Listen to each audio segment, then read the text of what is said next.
everyone. Thank you for joining us. We're joined here today by Durum Carbon, an offering that we are very excited to have on the Raintree show. They're going to be going through a few more details about this investment opportunity.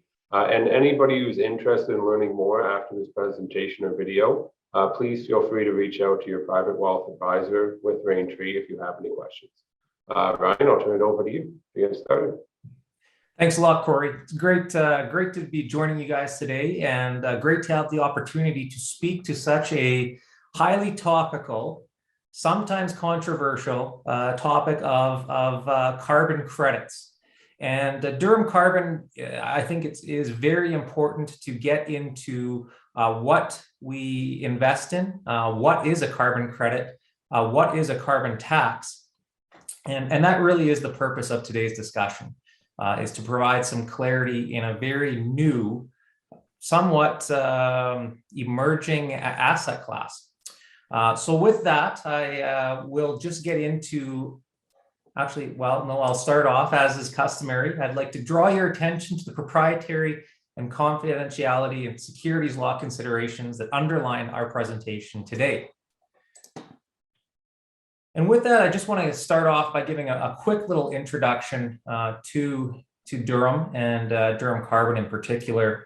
So Durum Carbon LP was created to provide investors with a unique exposure to the rapidly growing asset class of carbon credits. Canada's transition to a low carbon economy and tightening environmental regulations have led to the creation of a unique market opportunity for the purchase and sale of carbon credits in Canada. Durum Carbon LP ultimately seeks to participate in these markets through strategic acquisitions and the management of a carbon credit portfolio.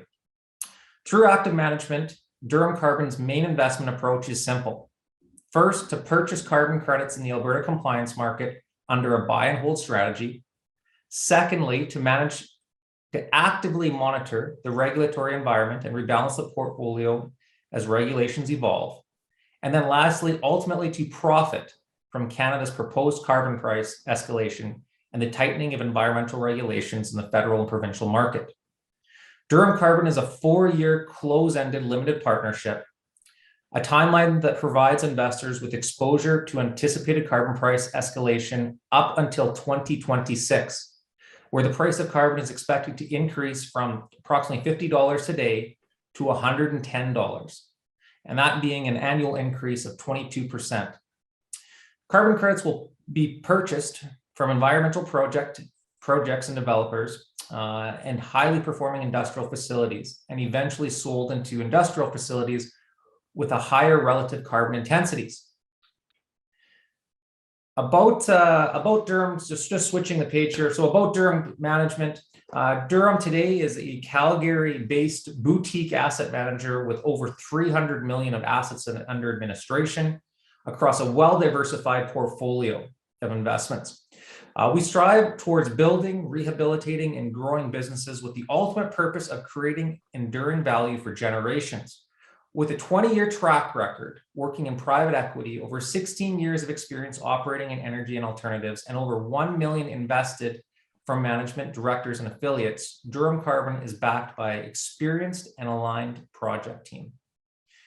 And without further ado, I will now hand it over to Spencer to get into the investment opportunity. Awesome. Thank you, Ryan. Thank you, Raintree. It's awesome kind of getting in front of the whole group and sharing something that we are really excited about. Before diving into Durum Carbon specifically, I wanted to kind of roll back the timeline here and identify how we found this opportunity and why we think that we're uniquely aligned with investors here. So as you can see on the page, Durum's got a number of different funds and entities that are involved in various different industries. And so this actually came from Durum Opportunities, which is our third one down. It's a special situations fund that it's industry agnostic, a lot of contrarian investments, and it just seeks to go find the most attractive returns. Through that, we were looking at a carbon capture asset, and we loved the market around it. And so essentially what happened is this carbon capture asset would take flue gas from, it was an ethylene glycol facility, and then it would strip out the CO2, which would then be used for enhanced oil recovery. And so this whole operation had a lot of risk with it. What's going to happen with electricity prices? Is it going to be economical if you need to continue kind of doing this sequestration and you're getting a fixed price on it? Will the carbon credit value be high enough to support the project? And we just came quickly to the realization that we didn't like the operational risks in the market, but we loved the idea of holding carbon credits. And so quickly, we were looking to build up a position of these carbon credits in the compliance market. And again, as we're learning through this, realize that you need quite a few dollars to go do safe transactions. And a lot of these market participants, they're doing transactions in sizes of $4 or $5 million. And so we took a step back and thought about, can we create an investment vehicle that will give people like us the exposure that we want in this market, and have even retail investors be able to participate in a market with a minimum investment of $25,000, where realistically they wouldn't be able to do this unless they had a few $1 million if they're participating directly with some of these corporations. So we really view this as a unique investment vehicle that's providing exposure to a carbon market that's highly inaccessible to investors today. So diving into the regulatory system, this all comes from the top. It comes from the federal government. The federal government sets the minimum standards for any province or territory that is looking to have their own market. And this is done particularly through two regulations. And so the first one, the federal fuel charge on emissions from covered fuels. This is what you see at the gas station. This is what you see on your home heating bills. You can almost think of it as GST, where this part of the regulation is very separate from the carbon pricing system that we look at on the Durum Carbon side. We particularly don't like this side. We think there's going to be a lot of political headwinds, especially in the inflationary environment we're in today. High commodity prices, nobody is excited about paying even more at the pump. We've seen the Alberta government strip out the provincial fuel charge anytime the WTI is higher than $90. And so we're seeing a lot of pushback on that side, whereas on the emissions from large emitters, this largely goes under the radar. It's very supported by industry because it does give us the social license to export our products, especially to jurisdictions like Europe that do have a carbon pricing jurisdiction in place. And so where we're focused is the second part, which is the light blue. So carbon price on emissions from large emitters. This includes emitters such as Suncor, TransAlta, CNRL, really any of the oil sand emitters, but only a fraction of this carbon price, if any, is actually applied to a facility's greenhouse gas emissions. And so all I'm saying here is that for some of these facilities that are high performing, they can actually earn carbon credits and they can monetize these by selling it into the system. And we'll quickly discuss how this market really works. But it's set up in a way that high performing facilities are incentivized to continue being high performing because they can earn carbon credits and they can sell into the market. Whereas the large facilities that have high carbon intensities are incentivized to reduce their emissions because that cost of pollution is going to increase over time. And so, like I said, the federal government sets the minimum standards for each province or territory that would like to have their own provincial or territorial system. Where we're really excited about is the regulatory system in Alberta. So this is known as the Technology, Innovation, and Emission Reduction Regulation. And so in my little box that I've shown here, it replaces the carbon price on large emitters set at the federal level. Because the province has met the minimum standards, the facilities operating within Alberta do not have to deal with this federal overarching system. So now everyone's just focused on what's happening in tier. Under tier, you can create carbon credits in one of two ways. So the first one I've shown here is Company A. You can see we've created a little benchmark to show this is what the government has said we're allowed to emit. If they have emissions below that, then they can earn carbon credits. You get 1 carbon credit for every ton of carbon dioxide equivalent below the benchmark. And if you look at Company B that has emissions above the benchmark, they now have an obligation, and we'll circle back to that. So Company A, they've got emissions below the benchmark. They've earned carbon credits. They've earned 1 carbon credit for every ton of CO2 equivalent. They're below the benchmark. And these carbon credits now last for 8 years. They can do whatever they would like with them. They can hold it in inventory. They can use it against future emission obligations. They can sell it and monetize it into the market. And so we'll see different companies doing different things. Some companies might want to monetize it every single year. They don't want the regulatory risk of holding the credits over a long period of time, and they actually treat this as another revenue stream. And others might want to hold it because they know their compliance obligations could be increasing over time. Company C, this is the second way of creating carbon credits in the market.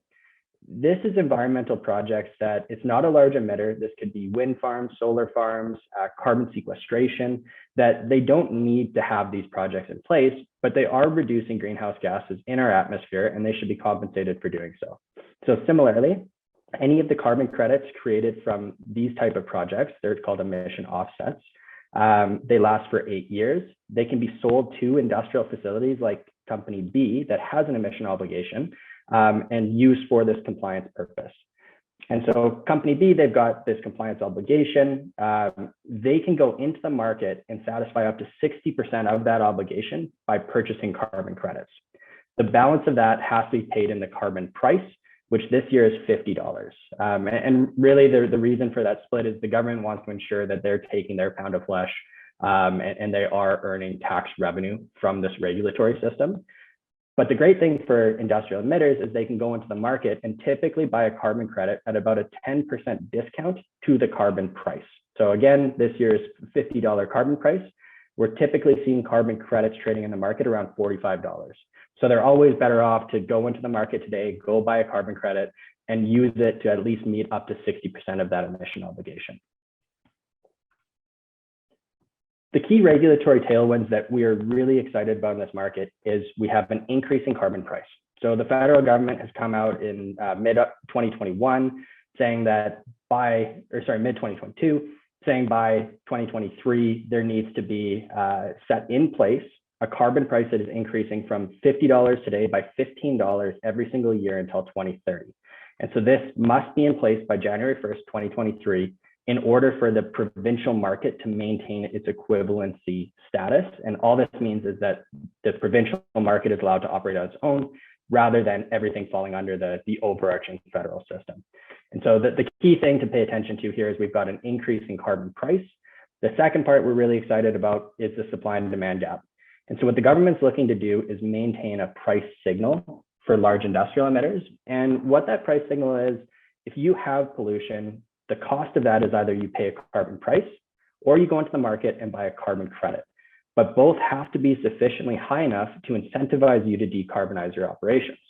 And so what the federal government has decided is that in order to do that, there must always be less carbon credits available in the market than compliance obligations. And so essentially they're saying there must be a supply deficit. Third point here is we're seeing stronger regulatory stability. The supply and confidence agreement between the Liberal and NDP party show us a lot of stability in this regulation going forward over the next 3 years. And we are seeing the government look at different legislative options, different contracts for differences, which is something that's been used in other carbon markets in order to ensure the carbon price is put in place and escalating above and beyond the Liberal term if we do see a change in government in the next cycle. The next slide here, it's an export from Clear Blue Markets. So this is an environmental commodity analytics shop. They do a ton of great work around forecasting prices, supply and demand balances, and providing detailed information in various carbon markets. We use this export, of course, for the Alberta tier system. And so what it's showing here is how the carbon credit value is expected to increase in line with the carbon price up until 2026. And as Ryan mentioned, this is a 4-year fund. So we are dissolving the partnership in 2026. And so this is really what we care about. One thing I would like to note is that this analysis does not include that mandated supply deficit that we had discussed because it's going to be implemented next year. So you do see the differential between the carbon credit price and the carbon price get a little bit wider year over year as they expect a little bit of an oversupply to build up. This, of course, can't happen under the new regulations, and we do expect that Clear Blue Markets will have this updated as soon as the Alberta government actually puts this into policy. But even when we're looking at it from here, we are seeing a 97% increase in the carbon credit value over the next 4 years. And so, of course, we're fascinated with this. We view it as an asset class that should be low correlated to other markets, and just a unique part of your portfolio. The Durum Carbon difference. Right now, what we view for carbon exposure for investors is you have kind of two options. You can go purchase the ETFs. We had 2 launched last year, denominated in Canadian dollars, and they can really only give you access to the European Union, the California and Quebec system, and there's some smaller northeastern states known as the REGI markets. And so they're all very focused on these large, highly liquid markets. And so you get a taste of carbon, but you don't really see the whole picture. On the flip side, you've got different streaming corporations. So this could be Carbon Streaming Corp, Base Carbon, that are highly focused in voluntary markets. And with that, there comes significant operational risk. And so we were looking at how do we bridge the gap on having the market flexibility that we can go participate in Alberta, which is a market that really requires active management, but still provides that pure play carbon credit exposure where you're not taking on the operational risk. And so I believe that's really what we've created today, is this nice kind of investment vehicle that gives greater access to different markets. We can chase the higher return markets as regulations evolve, as currently 65 jurisdictions in the world that have compliance carbon markets in place. We only expect that to increase. We expect integration to increase between the markets and a lot of exciting things, but it all requires active management. And so that's what we're looking to put in place through Durum Carbon. Again, as we've mentioned, this is a 4-year partnership. It does provide exposure to the carbon price up until 2026, which Ryan had mentioned is a 22% increase per annum over this term. Another thing that's a little bit exciting here for us is that the greatest percentage increases happen in the earlier months, or sorry, the earlier years of the partnership term. Of course, this is because a $15 increase every single year will be lower as a percentage as time goes on. So we are seeing the greatest increase in the carbon price and what we expect to see in the carbon credit value happening in the same time where we actually view political certainty and regulatory certainty to be its highest. And so I've never seen that in any other market where you see that the highest return happening at a time where you view the risk at its lowest. So really excited about the part of the curve that we're participating in. We have developed the necessary relationships to attain liquidity. This market works bilaterally in the terms that there's no exchange. We have to pick up the phone. We're calling people to get liquidity on the buy side, the sell side. If we want to layer on insurance or other kind of coverage, you're picking up the phone and it requires active management. And so we have developed all of those relationships that we need to participate in this market. And we demonstrated it with our first purchase of over 23,000 Alberta compliance grade carbon credits. So you can go onto the Alberta Carbon Registry today, you can look up Durum Carbon LP and you can see exactly what we hold, where it came from, the exact amount of credits, how long they're going to last for, who else is buying these types of credits. There's a lot of transparency there. So I would encourage anybody that's interested to log on to the Alberta Carbon Registry and check out where we're participating in this market. The market dynamics, as we kind of alluded to at the start, the market's dominated by multi-billion-dollar companies. So this is like Capital Power is the largest market participant, and they hold about $230 million of carbon credits today. TransAlta is very large, Suncor, CNRL, all of these large emitters, they have to be very active in the market. The difficulty with this is when we're talking to some of them, they're like, well, we'll participate with you, but we're not going to transact under $4 million. So this is very difficult for the everyday investor to access. And so by pooling capital together through Durum Carbon LP, we can provide that access. There is a lack of financial speculation. I've got a really interesting slide on that. I think it really highlights why it's important for us to take the position this year, and we'll discuss that a little bit further. And as I mentioned, the average transaction size in excess of $1 million. Durum Carbon provides the transactional experience. We do have access to leverage, so we're following up with discussions with big 6 banks on access to leverage that we could implement in the early years of the partnership. So when we're looking at a 30% return next year in the carbon price, that is an unlevered return. Those could be greater. We do have access to liquidity through existing relationships, and we do have active management that's continuously monitoring this regulatory environment. Exciting things happen all the time. Prior to 2020, you could trade an Alberta compliance grade carbon credit into Europe, and that could be used for compliance. And so there was an arbitrage window that was opened where if that was available today, it means that you're selling a credit out of Alberta that you purchased for about $45 into Europe and selling it over $100. And so if those arbitrage opportunities become available, of course, we will jump at them. And this is something we're continuously monitoring. Historical carbon credit pricing. I find this absolutely fascinating. So the green line is the carbon price. The blue kind of jagged line is the Alberta tier credit price, so that the carbon credit price and how it relates to the carbon price. And these light blue kind of bars, it's the date of the ministerial order in Alberta where they've announced, okay, next year, this is what our carbon price is going to be. What I find absolutely fascinating is that we knew in March 2021 that next year there was going to be a $50 legislated carbon price put in place. And we still didn't see any of the carbon credit value really change until that December 2021 ministerial order, where everything jumped because now the Alberta government has said, okay, yes, we're gonna move it. But we already saw the federal government have this in place. There was a March 2021 Supreme Court ruling that told us that the federal government had complete control over these minimum standards and that the Alberta government would have to put that in place. And we still didn't see the market react to how you would expect kind of an efficient market to react. And I believe we're still seeing that today. We're seeing carbon credits trade at about $45 to maybe $47 against a $50 carbon price, even though we know it's escalating year over year and that's coming down the pipe.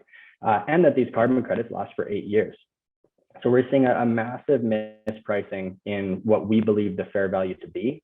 We really think the reason is that this is very compliance-oriented buying and selling behavior, where the major purchasers of these credits, they don't think of it as an asset. They think of this as a tax offset.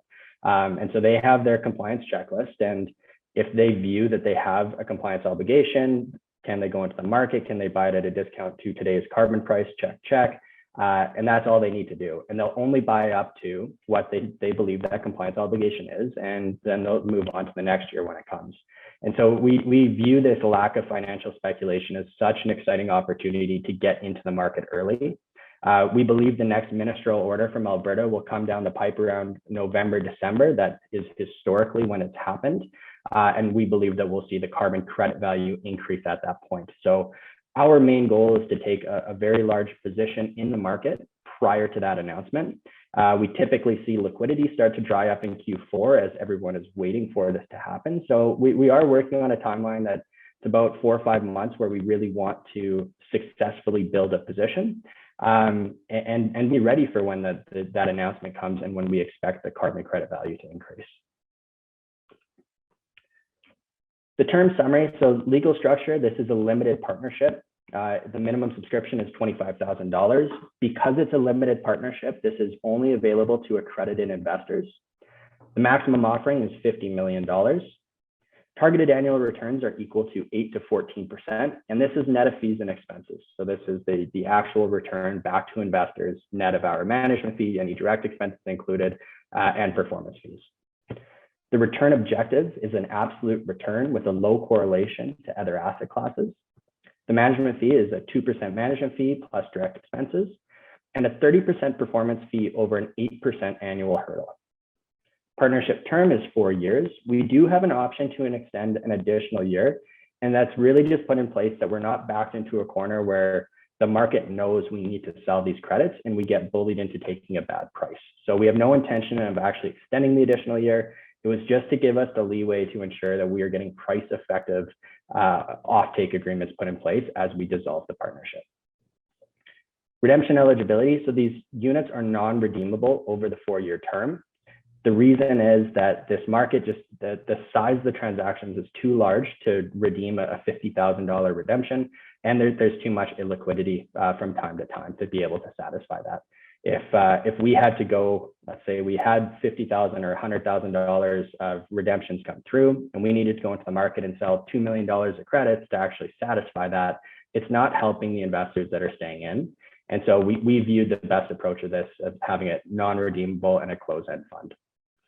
Investor communications, we do have quarterly financial reporting, annual audited financials, and we'll have the annual information meeting. I'll send it back to Ryan to go through our governance, but we are so excited about the team that we have brought on around us, and we really think that they will not only safeguard us as a management team, but also our investors. Thanks, Spencer. And yeah, I want to reiterate, our strong governance truly is one of the building blocks and foundations to Durum, and no different with this strategy, Durum Carbon. So starting off, Diana McQueen, the former Minister of Environment and Water and Minister of Environmental and Sustainable Resources. Furthermore, she's the Minister of Energy for the Government of Alberta and a board member with MEG Energy. When we see a background experience like this, we are so excited and grateful to have Diana on board, to have her perspective from her political experience, and as well having her involvement with MEG, to have both sides of that in this evolving market is a truly remarkable opportunity for Durum Carbon. Kim Sturgis, the founder and CEO of Water Smart Solutions, and executive director of Alberta Water Portal Society. Kim is also the former president of the Canadian Academy of Engineering and president of the Alberta Chamber of Resources. Kim Sturgis is, again, a wonderful resource. Joseph Lougheed, partner at Dentons Canada, lead partner of Dentons Government Affairs and Public Policy Group in Canada, and board chair of the Calgary Economic Development. Joe's played a tremendous part in bringing this to market and helping us structure this in a prudent manner. Jay Simmons, as a lot of you know, is our fearless leader at Durum. Jay also brings with him extensive knowledge in this market. Former board member of Wind River Power, the former co-founder and president of Entex Capital, and CEO of Palco Environmental. Moving on, Kate Ellis. Kate Ellis is, we had her on our webinar series a couple weeks back, and she is a true wealth of knowledge. Her insights have just been awesome to work with. She's a true professional in what she does. She's a former director of power marketing at Tidal Energy Marketing and a former trader at ATCO Power Canada. So she is who we turn to when we look at the trading lens of our operations. So that's it on our end. Hopefully that provides some clarity and insight into our strategy, into what we're investing in, into what we're not investing in, knowing the difference between the federal fuel charge, which we're not investing in, the Alberta tier market, which we are investing in.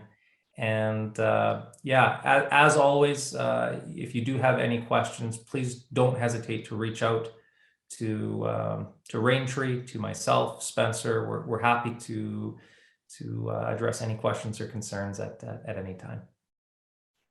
Thank you very much, Ryan and Spencer. That was a great presentation. We are excited to have this offering available to our advisors and our clients.